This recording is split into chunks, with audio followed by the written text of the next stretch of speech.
पैठणमधील सभेनंतर बीड हत्याकांडाचा संदर्भ देत भाजप आमदार सुरेश धस यांनी मुन्नीचा पुनरुच्चार केलाय। यावर बोलताना सुरेश धस यांनी ही मुन्नी राष्ट्रवादी पक्षातील असल्याचं सांगितलेलं आहे।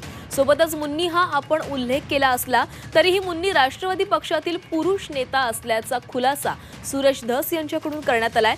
यावर अजित पवारांना विचारलं असता त्यांनी याबाबत धस यांनाच विचारा असं उत्तर दिलंय।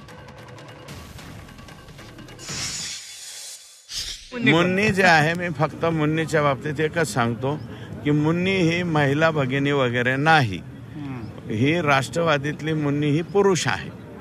आणि मी जे बोललोय त्या मुन्नीला 100% कळालेलं आहे, फक्त ती बाहेर आलेली नाही। मुन्नींनी बाहेर येऊ द्या। मुन्नी बदनाम होणे याची दक्षता तुम्ही घेताय का? मुन्नी बदनाम झालेली अगोदरच।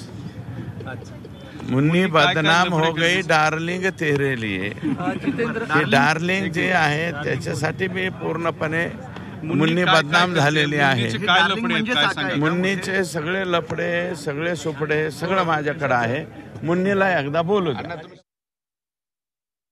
बडी मुन्नी म्हणून आरोप होतोय दादा, धसने आरोप केलाय आपल्या राष्ट्रवादीतल्या बडी मुन्नी म्हणून। ही नेमकी बडी मुन्नी कोण आहे त्यांना विचारा। दादा तुमच्यावर हे असले फालतू गोष्टी कोणी बोलत असेल तर मी स्पष्ट नावं घेऊन बोलणार आहे, त्याच्यामुळे त्याला विचारा कोण आहे ते।